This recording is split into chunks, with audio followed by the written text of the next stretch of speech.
Okay, तो ये अपना मॉड्यूल 6 है, स्टैटिक राउटिंग प्रोटोकॉल कॉन्फ़िगरेशन। तो हमने प्रीवियस लेसन में ये देख लिया था कि राउटिंग प्रोटोकॉल इंट्रोडक्शन क्या है, ठीक है।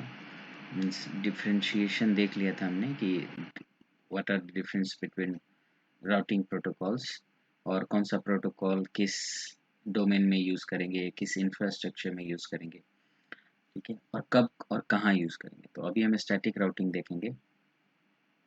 तो ये हमारा टॉपिक है, इसे हम इस लेसन में कंप्लीट करेंगे ये सारा चीज़, ठीक है। आपका basic to advance static routing, ठीक है। तो जब हम स्टैटिक राउटिंग देख रहे हैं तो इसमें ये भी हम देखेंगे कि भाई राउटिंग क्या है, क्योंकि राउटिंग तो हमें पता है कि ठीक है भाई, राउटिंग हम क्यों करते हैं कि routing is use to process the packet from one network to another network. routing also helps to communicate between two different unreachable networks। इसमें भी यूज़ होता है कम्युनिकेशन के लिए, और राउटिंग इसमें भी यूज़ होता है आपका बेस्ट पाथ सिलेक्शन प्रोसेस के लिए, कि अगर किसी भी नेटवर्क मतलब सोर्स टू डेस्टिनेशन जाना है तो कौन सा बेस्ट पाथ है, किस बेस्ट पाथ के थ्रू हम जाएंगे तो हमें शॉर्टेस्ट पाथ मिलेगा। तो ये भी आपका राउटिंग प्रोटोकॉल ही डिफाइन करता है। जैसे अभी आप ये डिज़ाइन में देखेंगे कि हमारे पास ये राउटर है, अगर कोई भी यूज़र इस राउटर के पास जाता है कोई भी डेटा लेके, तो ये राउटर डिसाइड करता है कि क्या हमें स्टैटिक से भेजना है या रिप से भेजना है। तो ये जो है बेस्ट पाथ सिलेक्शन प्रोसेस, ये आपका राउटिंग प्रोटोकॉल करता है, और इसमें कुछ एल्गोरिदम्स होते हैं उसके बिहाफ पे डिफाइन करता है कि भाई ये वाला पाथ बेस्ट है या ये वाला पाथ बेस्ट है। ये हम देखेंगे आगे, ठीक है, प्रैक्टिकली किसके थ्रू जाता है। लेकिन हमने मेरे ख्याल से बेस्ट पाथ सिलेक्शन में हमने देख लिया था कि what are the best path selection criteria, ठीक है। तो अब यहाँ पे हम देखेंगे कि आपके पास टाइप्स ऑफ राउटिंग प्रोटोकॉल कौन से हैं। यह है आपका आईजीपी इंटीरियर गेटवे प्रोटोकॉल, ये है आपका ईजीपी एक्सटीरियर गेटवे प्रोटोकॉल। ये जो आपका राउटिंग है ये नॉर्मली आईजीपी राउटिंग ये 3 पार्ट में डिवाइडेड है, static, default, dynamic.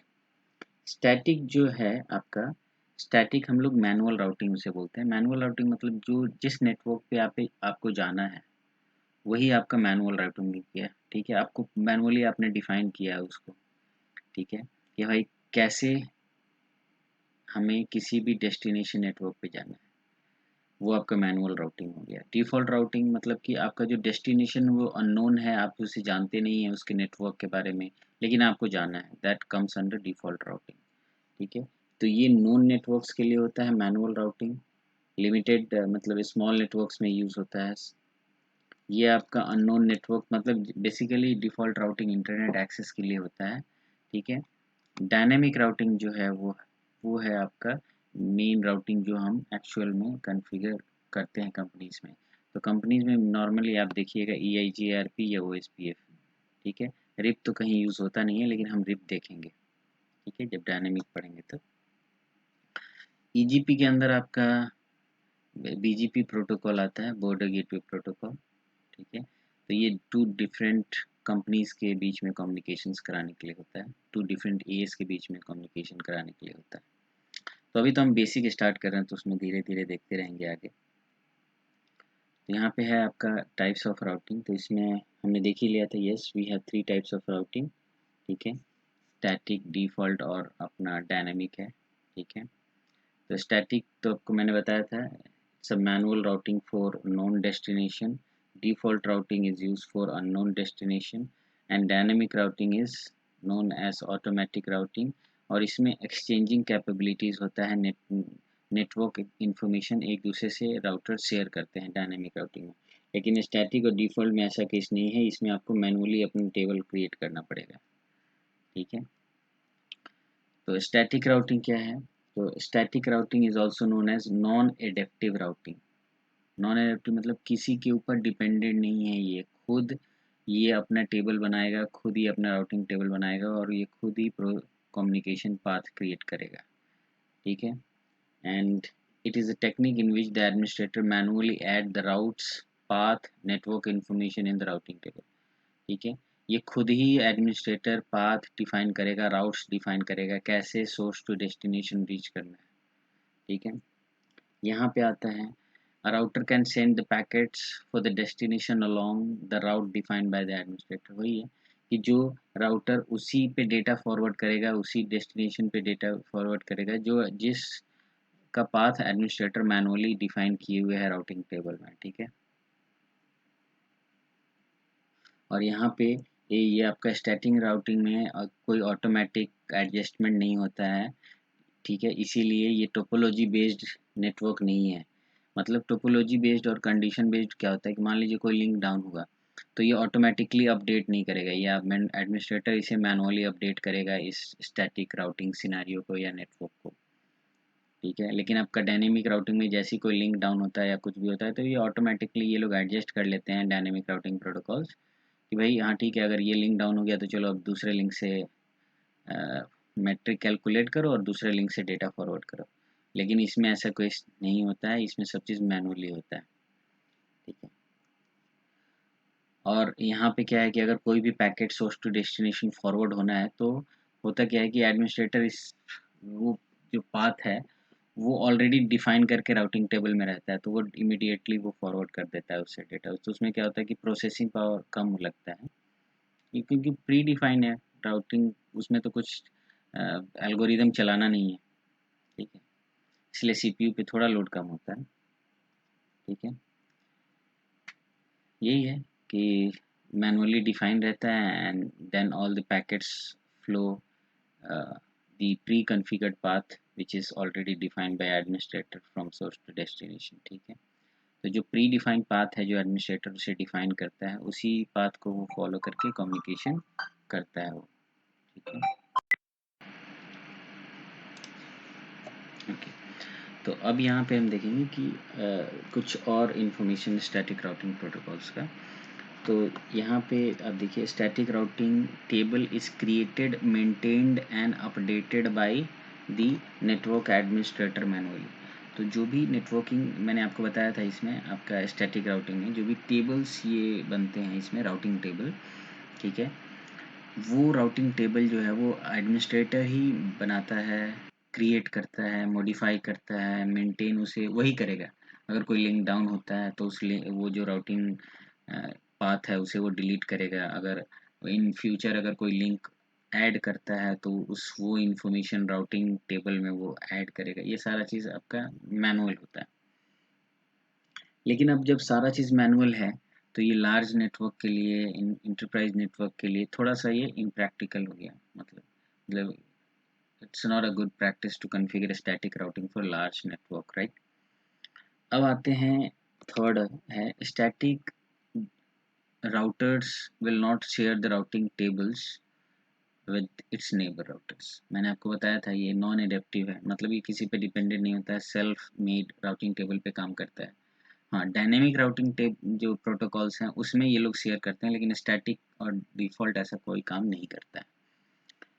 Static routing does not provide fault tolerance by default. मतलब अगर कोई लिंक डाउन हुआ, ठीक है, या प्राइमरी सेकेंडरी पाथ ऐसा कुछ बाय डिफ़ॉल्ट नहीं है। आप उसे अगर आप लोड बैलेंसिंग या फॉल्ट टॉलरेंस ये सारा चीज़ आपका फ्लोटिंग स्टैटिक राउट्स में समझ में आएगा। मतलब बाय डिफ़ॉल्ट नहीं प्रोवाइड करता है।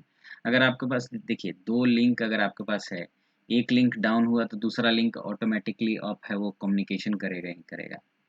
तो वो कोई फॉल्ट टॉलरेंस टाइप का नहीं हुआ। अगर आपके पास 2 लिंक है तो आपने फॉल्ट 2 लिंक फॉल्ट टॉलरेंस के लिए ही तो यूज़ कर रहे हैं। तो वो इसमें स्टैटिक का कोई फंक्शन नहीं होता है। वो तो आप किसी भी प्रोटोकॉल में यूज़ कर सकते हैं, ठीक है। लेक हाँ, इसीलिए वो कोई स्पेशली स्टैटिक राउटिंग का फीचर नहीं होता है अगर आपके पास 2 लिंक है तो, ठीक है ना। तो फॉल्ट टॉलरेंस का मतलब क्या है कि जैसे आपके पास मल्टीपल लिंक्स हैं, ठीक है, एक लिंक डाउन हुआ, ठीक है, तो नॉर्मली आपका ये लिंक अप होगा, ये भी लिंक अप होगा। तो नॉर्मली जैसे ये लिंक डाउन हुआ तो मे बी डेटा इधर से जाएगा, डेटा इधर से जाएगा। लेकिन आप चाहते हो नहीं डेटा यहाँ से जाए, इससे ना जाए। तो ये इस तरह का आपका बाय डिफ़ॉल्ट स्टैटिक राउटिंग में ऐसा नहीं होता है, आपको डिफाइन करना पड़ेगा। तो वो आपका फ्लोटिंग स्टैटिक राउट्स में समझ में आएगा, ठीक है।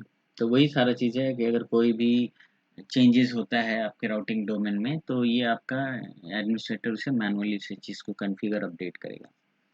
स्टैटिक राउट्स जो भी हमारे राउटिंग टेबल में रहता है, उसका जो एडमिनिस्ट्रेटिव डिस्टेंस होता है उसका 1 होता है, ठीक है।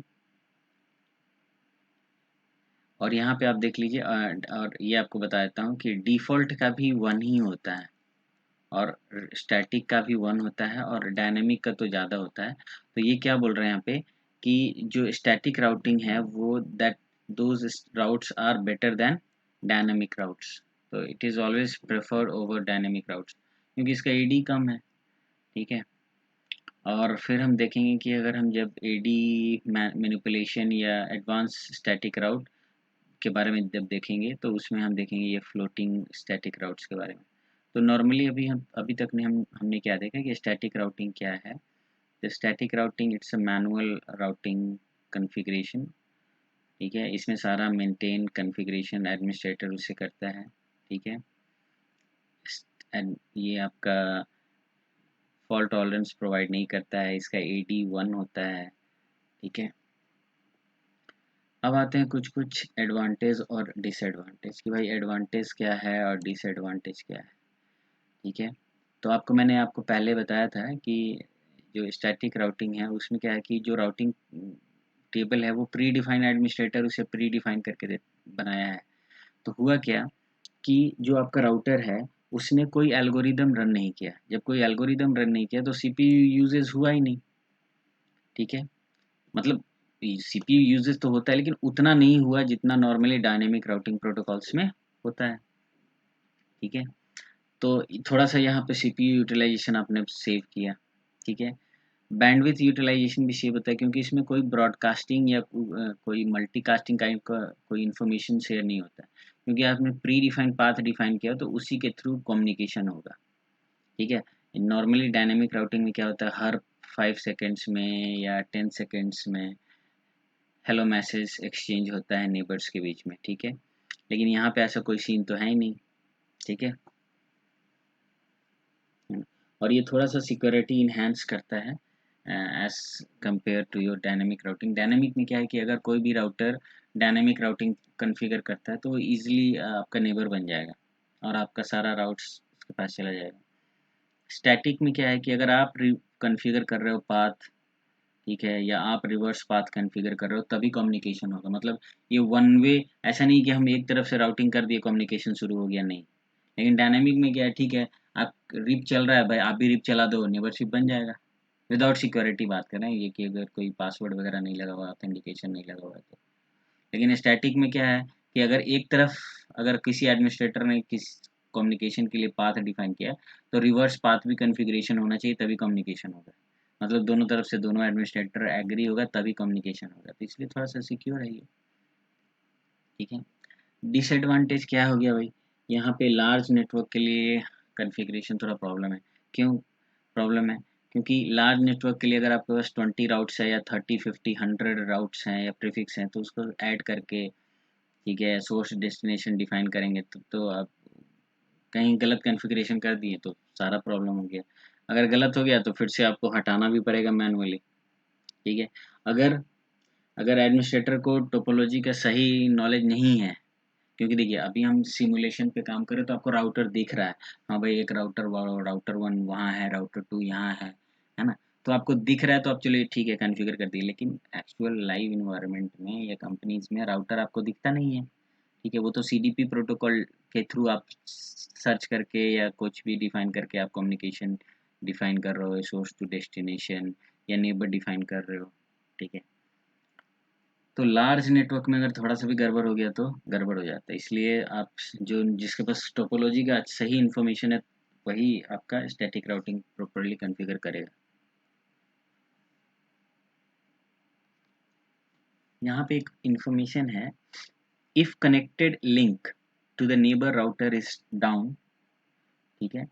तो जो आपने राउटिंग कॉन्फ़िगरेशन किए हुए हैं, स्टैटिक राउटिंग आप जो किए हुए हैं वो ऑटोमेटिकली रिमूव हो जाता है और जैसे ही वो नेबर का लिंक अप आएगा तो फिर वो राउटिंग जो आपने कॉन्फ़िगर किया है वो ऑटोमेटिकली फिर वो अपीयर हो जाएगा, ठीक है। तो होता क्या है कि जो लिंक आपने डिफाइन किया, मान लीजिए आईपी राउट करके सोर्स टू डेस्टिनेशन डिफाइन किया, मान लीजिए आप यहाँ से यहाँ जाना चाहते हैं, आईपी राउट डिफाइन किया, लेकिन अगर ये लिंक डाउन हुआ तो जो राउट आपने डिफाइन किया था वो अपने राउटिंग टेबल से हट जाएगा, लेकिन जैसे ये लिंक आप आएगा तो वो आ जाएगा, तो ये ऑटोमेटिक होता है। ठीक है, लेकिन उसमें ऑप्शन है कि नहीं, मैं नहीं चाहता हूँ। होता क्या है कि मान लीजिए किसी नेटवर्क में एक एक दो दो सेकेंड का नेटवर्क फ्लक्चुएट कर रहा है, ठीक है, या दो दो पाँच पाँच सेकेंड का कभी कभी। तो मान लीजिए कोई बंदा कम्युनिकेशन करना चाहा, फिर वो हटा, आया गया, ठीक है, तो जैसे ही वो हटा हो सकता है दूसरे पाथ से डेटा फॉरवर्ड करने लगे राउटर, लेकिन मैं चाहता हूँ नहीं नहीं इसी पाथ से डेटा फॉरवर्ड हो। ये नॉर्मल फ्लक्चुएशन होता है नेटवर्क में, मान लीजिए किसी किसी नेटवर्क में, हर नेटवर्क में। तो उसमें एक परमानेंट की आता है कि ठीक है, अगर लिंक डाउन भी हुआ या कुछ भी हुआ तो वो लिंक रहेगा, वो पाथ रहेगा। ठीक है, उसे हम देखेंगे, परमानेंट करके एक कमांड होता है। ठीक है, अब आते हैं कॉन्फ़िगरेशन में। तो स्टैटिक राउटिंग के लिए 3 कॉन्फ़िगरेशन प्रोसेस हैं। ठीक है, हम तीनों देखेंगे कॉन्फ़िगर करके। ठीक है, पहला कॉन्फ़िगर करेंगे, दूसरा कॉन्फ़िगर करेंगे, फिर तीसरा कॉन्फ़िगर करेंगे। ठीक है,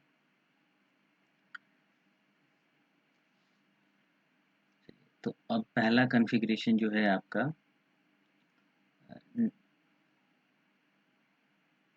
ये आपका नेक्स्ट हॉप कॉन्फ़िगरेशन है, नेक्स्ट हॉप आईपी के थ्रू। दूसरा है आपका सेल्फ एग्जिट इंटरफेस है। तीसरा जो है वो कॉम्बिनेशन है, तो ये हम देखेंगे बाद में, लेकिन पहले ये दोनों समझेंगे। ठीक है,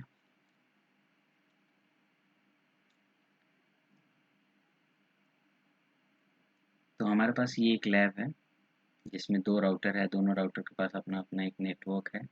यहाँ पे 10.029 है, 20.029 है, और यहाँ एक सीरियल लिंक से कनेक्टेड है। तो यहाँ पे हम जो लैब कॉन्फ़िगर करेंगे वो आपका next hop lab, next hop neighbour information के थ्रू। ठीक है, तो अपना लैब ओपन करते हैं, static routing lab 1।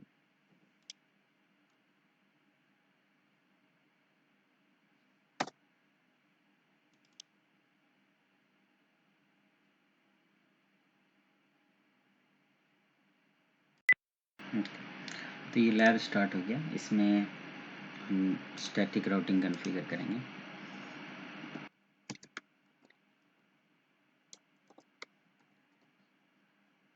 Static routing with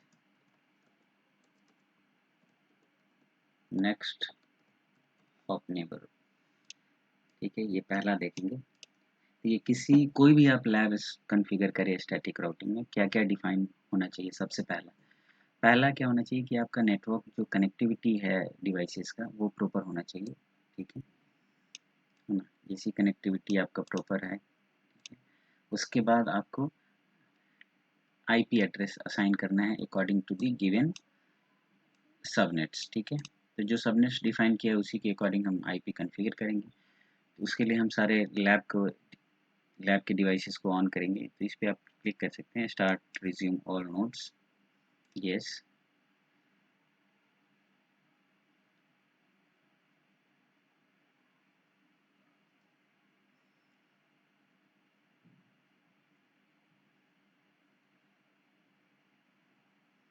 ठीक है, ये सारा नोड्स आपका डिवाइस ऑन हो गया। उसके बाद आप सारे डिवाइस के कंसोल को एक्सेस करेंगे इस पे क्लिक करके। ये एबीसी का आपको समझा देता हूँ फिर से एक बार, ये सारा डिवाइस ऑन हो जाने दीजिए। ये जो एबीसी लिखा हुआ है ये नोड के नंबर्स को, जो इंटरफेस के नंबर्स को डिफाइन करता है, लेवल्स जो होते हैं। ये देखिए अभी इंटरफेस नहीं आ रहा है, यहाँ पे शो नहीं कर रहा है कौन सा इंटरफेस क्या है। अब देखिए शो कर रहा है, तो ये ऑन होना चाहिए। ठीक है, तो अभी हमारे पास PC1 है, PC2 हो गया, PC3 4, R1 यहाँ रखते हैं, R2 यहाँ रखते हैं। ठीक है, PC1 पे क्या आईपी असाइन करना है, तो यहाँ पे इंस्टेड ऑफ 10, ठीक है कोई दिक्कत नहीं, यहाँ पे 1 रख लेते हैं, यहाँ इसको 2 रख लेते हैं, और इस इंटरफेस को 10.3 कर देते हैं। ठीक है, जैसे यहाँ पे एक आईपी ले लेते हैं, इस पे 192.168.10.3 कर देते हैं, ये फास्ट इथरनेट 0/0 को, और इधर ये वाला जो फास्ट इथरनेट 0/0 है इसको 20.3 कर देते हैं। तो गेटवे हो गया ये आपका सारा, आपके लैन का गेटवे आईपी यही हो गया। तो यहाँ पे आईपी 10.1, 10.2, गेटवे 10.3, यहाँ पे 20.1, 20.2 और गेटवे 20.3। ठीक है, तो पीसी पे आएंगे, आईपी 192.168.10.1, 255.255.255.248 और गेटवे हो गया आपका 192.168.10.3। या तो आप ऐसे करके टाइप कर दीजिए, सेव कर लीजिए, या आप ऐसे भी लिख सकते हैं IP 192.168.10.2/29 और बस गेटवे दे दीजिए, हो गया, सेव कर दीजिए। अब आते हैं आपका R1 पे, conft interface F0/0 IP address 192.168.10.3 248 नोशट। ठीक है, फिर इंटरफेस सीरियल 0/0 IP, ये अपडेट मैसेज होता है। कोई भी अगर आप इंटरफेस अप डाउन करेंगे या कोई कॉन्फ़िगरेशन आप करेंगे तो ये मैसेज बीच में आता है, ऐसा कोई कुछ नहीं है। तो ये आपके कमांड्स को इंटरप्ट नहीं करता है, तो आप कंटिन्यूसली टाइप कर सकते हैं, लेकिन मैं अभी यहाँ पे आपको फिर से दिखा रहा हूँ ये चीज़ करके। IP एड्रेस, अभी सीरियल 0/0 है तो इसको 12.1.1.1 करके /30 है तो उसके लिए 2/2 हो 252 हो गया। नो शट, एग्जिट करेंगे, एग्जिट कीजिए, यहाँ पे सेव करना है, राइट टाइप कीजिए, सेव हो गया। अब यहाँ पे कमांड टाइप कीजिए, सो IP interface brief exclude unassign. ठीक है, तो ये सारा आपका इंटरफेस शो कर रहा है कि हमारा इंटरफेस ऑफ है। ठीक है, अब आते हैं राउटर 2 पे, conft interface serial 0/0 IP address 12.1.1.2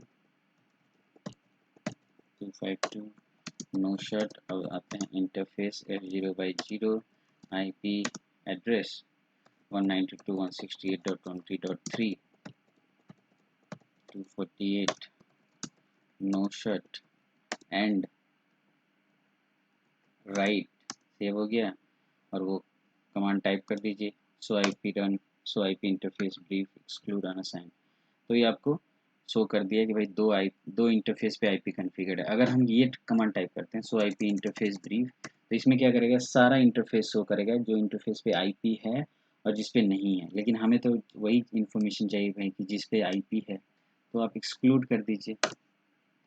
ठीक है, अब PC3 पे आएंगे, वो 20.3 के नेटवर्क से है तो 192.168.20.1/29 और गेटवे 20.3 हो गया। 4 पे आइए, IP 192.168.20.2/29 और गेटवे 20.3, सेव कर दीजिए। ठीक है, कॉन्फ़िगरेशन हो गया। अब PC1, क्या PC1 कम्युनिकेशन कर पाएगा 192.168.20.2 से या 1 से, किसी से भी? तो यहाँ पे आप देखिए डेस्टिनेशन होस्ट अनरीचेबल बोल रहा है। कौन बोल रहा है? ये राउटर 1 बोल रहा है, क्योंकि ये देखिए IP राउटर 1 का जो गेटवे हमने दे रखा था वो। क्यों ऐसा बोल रहा है? R1 पे आएंगे, अगर हम टाइप करते हैं सो IP राउट, तो R1 बोल रहा है कि भाई मेरे पास 20 का नेटवर्क का इंफॉर्मेशन है ही नहीं, तो मैं डेटा फॉरवर्ड कर ही नहीं सकता हूँ, पैकेट फॉरवर्डिंग। ठीक है, तो उसके लिए क्या करना पड़ेगा हमें भाई, IP डिफाइन कर राउट डिफाइन करना पड़ेगा। तो यहाँ पे आप आइए, conft IP राउट, हमें कहाँ जाना है भाई, 192.168.20.0 नेटवर्क पे जाना है। उसका सबनेट मास्क क्या है, 248। हमारा नेक्स्ट हॉप मतलब नेबर का एड्रेस क्या है, तो बोलता है नेक्स्ट हॉप मतलब क्या होता है कि अगर कोई भी इंफॉर्मेशन,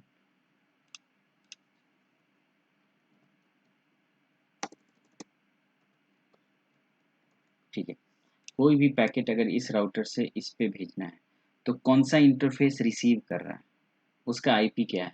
तो इस ये राउटर 2 का ये सीरियल 0/0 पैकेट रिसीव कर रहा है R1 से, तो इसका आईपी क्या है? तो इसका आईपी तो हमने ये डिफाइन किया था, है ना? तो यही नेक्स्ट हॉप एड्रेस पे रहेगा, ठीक है।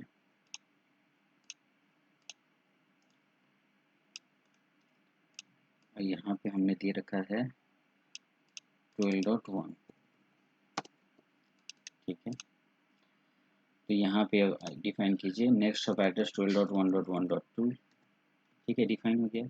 अब यहाँ पे आप जाइए एंड अब यहाँ पे आप टाइप कीजिए सो आईपी राउट, चेक कीजिए, ठीक है भाई। अब तो राउट आ गया, ठीक है। अब तो आपका R1 जानता है 20 को, क्या अब PC1 कम्युनिकेशन करेगा? अब देखिएगा मैसेज कुछ और आएगा आपके पास। अब क्या बोल रहा है? Request time out. अब कौन बोल रहा है? अब देखिए, अब ये 10.3 नहीं बोल रहा, अब ये 20.1 कौन? राउटर 2 बोल रहा है कि भाई रिप्लाई मेरे पास तो आपका डेटा आ रहा है लेकिन मैं आपको रिप्लाई नहीं कर सकता हूँ क्योंकि आप मुझे जानते हो, मैं आपको नहीं जानता हूँ। कैसे? R2 पे आइए, सो आईपी राउट। क्या R2 10.0 नेटवर्क को जानता है? नहीं। तो रिप्लाई पाथ है ही नहीं R2 के पास, तो कम्युनिकेशन नहीं होगा। यही मैंने आपको थ्योरी क्लास में बताया था कि ऐसा नहीं है कि R1 कॉन्फ़िगर कर दिया और कम्युनिकेशन हो जाएगा। देखिए R1 अगर राउट डिफाइन कर दिया तो ऐसा नहीं है कम्युनिकेशन हो जाएगा, तो रिप्लाई पाथ होना चाहिए। तो यहाँ पे आप क्या कीजिए, डीबग IP ICMP अगर हम करते हैं यहाँ पे, तो यहाँ पे आप देख लीजिए अगर PC1 कम्युनिकेशन कर रहा है तो ये देखिए डेटा तो R2 के पास जा रहा है। देखिए तो R2 के पास जब डेटा आया तो R2 क्या बोल रहा है कि 10.1 से डेटा आया डेस्टिनेशन, क्योंकि चेंज हो जाता है ना, इधर से गया तो सोर्स हुआ, रिप्लाई के लिए ये डेस्टिनेशन हो जाएगा 10.1। तो बोल रहा है 10.1 है वो होस्ट अनरीचेबल है। कौन भेज रहा है इस मैसेज को? ये 20.1 बोल रहा है, मतलब ये R2 राउटर बोल रहा है कि भाई 10.1 अनरीचेबल है क्योंकि 10.1 राउटिंग टेबल में है ही नहीं रिप्लाई पाथ कॉन्फ़िगर। तो यहाँ पे भी आप पहले इसको बंद कर लेते हैं दीपक को, यहाँ पे भी आप रिप्लाई पाथ कॉन्फ़िगर करेंगे IP राउट 192.168.10.0 248 और रिप्लाई नेक्स्ट हॉप आपका R1 का एड्रेस, ठीक है। और यहाँ पे आप टाइप करो आप सो IP राउट। जब रिप्लाई पाथ आ गया तब अगर PC1 कम्युनिकेशन करता है तो उस समय आपका देखिए कम्युनिकेशन हो रहा है, ठीक है। Reply from 21 request time out नहीं आ रहा है, ठीक है। अब तो आपका रिप्लाई 20.2 से भी होगा, कोई दिक्कत नहीं है, ठीक है ना। ये पहला पैकेट क्यों ड्रॉप होता है, ये जब हम पैकेट फ्लो पढ़ेंगे ना तो उसमें हम देखेंगे, ठीक है। अभी हम नॉर्मल राउटिंग देख रहे हैं, ठीक है, पैकेट फ्लो देखेंगे उसमें। तो ये देखिए आपका कम्युनिकेशन हो गया, इधर से भी R4 भी अगर कम्युनिकेशन करना चाहता है तो कोई दिक्कत नहीं है, 10.1 कम्युनिकेशन हो रहा है, ठीक है। तो ये आपका static routing with next hop address हो गया, ठीक है। अब आते हैं स्टैटिक राउटिंग विथ आपका ये तो नेक्स्ट हॉप एड्रेस कॉन्फ़िगर हो गया, ठीक है। अब आते हैं कम्युनिकेशन तो हमने वेरीफाई कर ही लिया, ठीक है। अब आते हैं routing static routing lab 2 with exit interface, ठीक है। एग्जिट इंटरफेस कॉन्फ़िगर, तो उसके लिए क्या करना होगा, आपके पास जो प्रीवियस राउटिंग है उसे आपको डिलीट करना पड़ेगा, ठीक है। तो जो प्रीवियस स्टैटिक राउटिंग कॉन्फ़िगर है विथ नेक्स्ट हॉप एड्रेस उसे कैसे डिलीट करेंगे, तो आप उसे क्या कीजिए कॉन्फ़िगर यहाँ पे आप टाइप कीजिए सो रन सेक्शन IP राउट, ठीक है। उसके बाद क्या कीजिए, आप इसको कॉपी कर लीजिए, सेलेक्ट कर लीजिए, कॉपी हो गया। उसके बाद कॉन्फी में इजी वे बता रहा हूँ, ठीक है। फिर यहाँ पे आप नो करके ये कमांड टाइप कर दीजिए, जैसे ही नो करके कोई भी आप कमांड टाइप करते हैं वो हट जाता है, ठीक है। अब यहाँ पे आप एंड टाइप कीजिए और यहाँ पे आप टाइप करो सो IP राउट। देखिए वो जो आपका राउट था वो आपका हट गया, ठीक है।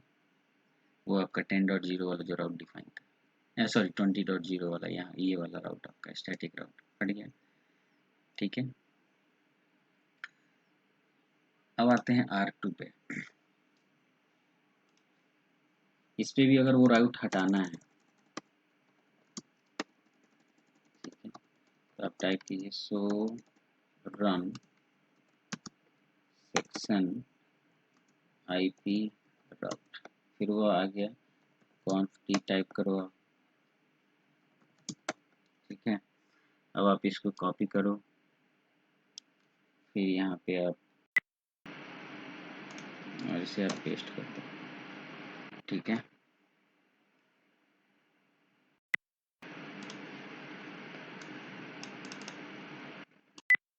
ओके, तो अभी इसको अभी हमने हटा दिया ये नो IP राउट करके, ठीक है। तो R1 पे भी हट गया, ठीक है, और R2 पे भी आप चेक कर सकते हैं यहाँ पे सो IP राउट करके, तो यहाँ से भी ये हट गया, ठीक है। अब हम कॉन्फ़िगर करते हैं यहाँ पे सेकेंड लैब जो है हमारा, ठीक है, ये with exit interface, self exit interface ऐसे लिखेंगे, सेल्फ एग्जिट इंटरफेस, ठीक है। तो अब यहाँ पे आएंगे ये, ठीक है। अगर राउटर 1 पे आते हैं, अगर आप देख लीजिए पहले चेक करके कम्युनिकेशन नहीं हो रहा है, ठीक है, ठीक है, कम्युनिकेशन नहीं हो रहा है, आपका गेटवे बोल रहा है डेस्टिनेशन होस्ट अनरीचेबल, तो अब यहाँ पे राउट है ही नहीं तो कम्युनिकेशन होगा नहीं, तो अब उसको कैसे कॉन्फ़िगर करेंगे विथ एग्जिट इंटरफेस। तो सेम है, यहाँ पे आप करेंगे IP राउट, कहाँ जाना है भाई, 192.168.20.0 नेटवर्क पे जाना है, ये सबनेट है 248, लेकिन next hop sorry exit interface अपना राउटर 1 का सीरियल 0/0 है, हो गया। यहाँ पे एंड कीजिए, यहाँ पे सो IP राउट, ठीक है ना। तो ये आपका स्टैटिकली कॉन्फ़िगर हो गया। सेम अगर कॉन्फ़िगर हो गया, अगर उसके बाद अगर आप पिंग कर रहे हैं, तो आप अब देखिए यहाँ पे रिप्लाई रिक्वेस्ट टाइम आउट क्या हो रहा है कि इस नेटवर्क पे, इस मतलब ये जो डेस्टिनेशन है इससे आपका रिक्वेस्ट टाइम आउट, क्योंकि रिप्लाई यहाँ से आ ही नहीं रहा है, कोई रिप्लाई नहीं कर रहा है, ठीक है। क्यों? क्योंकि रिप्लाई पाथ कॉन्फ़िगर ही नहीं है, तो उसको कैसे कॉन्फ़िगर करेंगे, कॉन्फ टी, यहाँ पे आएंगे IP राउट 192.168.10.0 248 और आपका सीरियल 0/0, ठीक है। अब यहाँ पे आइए R1 पे, सॉरी R2 पे ही चेक कर लेते हैं पहले, सो IP राउट, यहाँ पे देखिए राउट कॉन्फ़िगर्ड हो गया स्टैटिक, ठीक है। अब यहाँ से अगर PC1 पिंग करता है, कम्युनिकेशन हो रहा है, ठीक है। तो ये आपका दो कॉन्फ़िगरेशन हो गया, means static routing with to mode, one with next hop and second is with exit interface, ठीक है। अब हम एक कंडीशन के बारे में पढ़ेंगे जिसका नाम है रिकर्सिव लुकअप। तो वो रिकर्सिव लुकअप क्या होता है, ये हम अभी आपको कॉन्फ़िगर मतलब एक लैब के थ्रू समझा देंगे, ठीक है। रिकर्सिव मतलब क्या होता है, बार बार एक ही चीज़ को चेक करना, ठीक है, एक ही इंफॉर्मेशन पे जाने के लिए बार बार एक्शन लेना, दैट इज रिकर्सिव लुकअप। अगर एक ही प्रोसेस चल रहा है, ठीक है, मतलब अगर मैं सोर्स टू डेस्टिनेशन जाना चाहता हूँ, तो उस सोर्स टू डेस्टिनेशन जाने के लिए बार बार एक ही इन्फॉर्मेशन को चेक करना, that is known as recursive lookup, ठीक है। तो होता क्या है कि अगर मैं मान लीजिए ये एक आपका सोर्स है, अगर ये सोर्स बार यहाँ से R1 से R2 के नेटवर्क में जाना चाहता है, ये 20 के नेटवर्क में, तो इसमें क्या है कि अगर मान लीजिए ये इन्फॉर्मेशन R1 के पास आया, ठीक है, तो R1 के पास दो जो इन्फॉर्मेशन सेव्ड होता है जो राउटिंग टेबल में, वो इन्फॉर्मेशन को वो चेक करता है कि भाई कैसे जाना है, ठीक है। किस नेटवर्क पे जाना है, वो नेटवर्क किससे कनेक्टेड है, तो वो अभी आपको पता चल जाएगा एक लैब के। अच्छा, अभी देखिए यहाँ पे एक चेक कीजिए। यहाँ पे जैसे मान लीजिए आपका PC1 जो है, PC1 जो आपका 10 नेटवर्क से बिलोंग करता है, वो PC3 से कम्युनिकेट करेगा या PC4 से कम्युनिकेट करेगा जो 20 के नेटवर्क से कनेक्टेड है राउटर 2 का। ठीक है, कम्युनिकेशन हो रहा है, कोई दिक्कत नहीं है। लेकिन होता क्या है, अगर कोई भी पैकेट आया PC के पास से, जैसे PC के पास से राउटर के पास पैकेट आएगी, भाई I want to reach 20 network, right. तो राउटर क्या बोलता है, ठीक है 20 नेटवर्क मेरे से रीचेबल है, ठीक है ना। और जो 20 का जो नेटवर्क है वो मेरे नेक्स्ट हॉप से कनेक्टेड है, और मेरे नेक्स्ट हॉप का IP क्या है 12.1.1.2 है, ठीक है, इतना तक ठीक है। लेकिन उसके बाद एक और लुकअप रन करता है, बोलता है ठीक है, क्योंकि राउटर के पास क्या होता है कि बहुत सारे इंटरफेस होते हैं, एक इंटरफेस है, दो तीन और इंटरफेस होंगे, तो बोलेगा ठीक है मेरा ये जो नेटवर्क है ये तो समझ में आ गया कि ये मेरा नेक्स्ट शॉप एड्रेस है, लेकिन ये जो मेरा नेबर है ये किस इंटरफेस से कनेक्टेड है, इसको चेक करने के लिए सो IPCEF 192.168.20.0 ये देखिए। तो वो यहाँ पे क्या बोलेगा कि भाई ठीक है मेरा नेक्स्ट हॉप ये है, और मेरा जो नेक्स्ट हॉप एड्रेस है या नेबर है वो मेरे किस इंटरफेस से कनेक्टेड है, तो मेरा सीरियल 0/0 से कनेक्टेड है। और यहाँ पे देखिए डिपेंडेंसीज है और रिकर्सिव लुकअप हो रहा है। तो उसमें क्या है कि मान लीजिए हर एक पैकेट के लिए आपका राउटर अगर दो दो बार लुकअप करेगा, ठीक है, अभी तो ये छोटा नेटवर्क है, लेकिन अगर एक इमेजिन करते हैं कि अगर हमारे पास बहुत बड़ा नेटवर्क हो, 50 यूज़र्स हो, 100 यूज़र्स हो या 500 यूज़र्स हो, तो उस केस में क्या होगा कि आपका जो पैकेट आएगा राउटर के पास, तो हर पैकेट के लिए ये रिकर्सिव लुकअप करेगा। तो उससे क्या होगा कि राउटर का CPU यूटिलाइजेशन बढ़ जाएगा। अभी तो यहाँ पे देख लीजिए, अगर यहाँ पे टाइप करते हैं सो प्रोसेसेस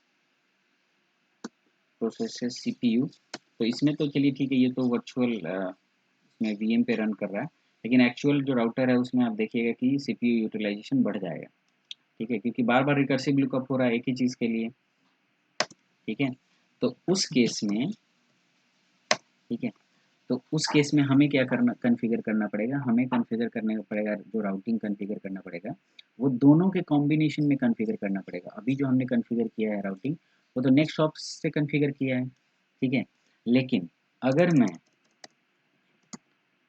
यहाँ पे आता हूँ, फिर अभी मैं क्या करता हूँ यहाँ पे 12.1.1.2 इस पे पर नोज रन कर देता हूँ, ठीक है।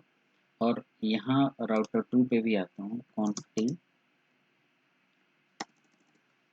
12.1.1.1 नो कर देता हूँ, ठीक है। अब यहाँ पे आइए फिर से कॉन्फ़िगर करते हैं, ठीक है। इसमें क्या करते हैं कि हम दोनों नेक्स्ट हॉप प्लस मेरा एग्जिट इंटरफेस वो दोनों को ऐड कर दीजिए, दोनों के कॉम्बिनेशन से IP राउट सीरियल 0/0 और नेक्स्ट हॉप एड्रेस है, ठीक है। ये ऐसे कॉन्फ़िगर कर दीजिए R1 पे, और R2 पे भी सेम चीज़ क्या कर दीजिए, आप ऐसे कॉन्फ़िगर कर दीजिए। कोई भी आप पहले आगे पीछे कुछ भी लिख सकते हैं, सीरियल 0/0 अच्छा नहीं ले रहा है, कोई बात नहीं। तो सीरियल 0/0 12.1.1.1, ठीक है। अब ये कॉन्फ़िगर हो गया। अगर अब आप राउटिंग टेबल अगर आप चेक करते हैं सो IP राउट, तो इस केस में आपको क्या शो कर रहा है, देखिए यहाँ इस पे सारा इन्फॉर्मेशन है, ठीक है भाई, इस नेटवर्क पे जाना है, ठीक है। ये जो नेटवर्क है ये मेरा किस नेबर से कनेक्टेड है, और मेरा नेबर कौन से इंटरफेस से कनेक्टेड है, तो इस केस में क्या होगा कि रिकर्सिव लुकअप नहीं होगा। अगर आप चेक करते हैं तो देखिए यहाँ पे रिकर्सिव नहीं शो कर रहा है, पहले देखिए रिकर्सिव शो कर रहा था, आप देखिएगा यहाँ पे रिकर्सिव शो कर रहा था, अब रिकर्सिव नहीं होगा, ठीक है, क्योंकि सारा इन्फॉर्मेशन आपका सेम राउटिंग टेबल में है, ठीक है। तो ये जो थर्ड कॉन्फ़िगरेशन जो हमारा जो था, ठीक है, ये वाला कॉन्फ़िगरेशन, ठीक है, ठीक है, ये थर्ड वाला कॉन्फ़िगरेशन, ठीक है, combination of self exit interface plus next hop. तो इसमें क्या होगा कि आपका रिकर्सिव लुकअप बच जाएगा। और कैसे चेक करते हैं, ये ऐसे चेक करिएगा किसी भी डेस्टिनेशन का इंफॉर्मेशन के लिए, सो IPCF CF होता है सिस्को एक्सप्रेस फॉरवर्डिंग, ये हम देखेंगे आगे जब हम ये छोटा छोटा टॉपिक हम बाद में देखेंगे, ठीक है। तो ये सारा इन्फॉर्मेशन आपके पास आ जाएगा, ठीक है, ठीक है। तो सिंपल यही है कि how we can stop recursive lookup in our static routing. तो with the combination of this command we can stop recursive lookup in our static routing, yeah, without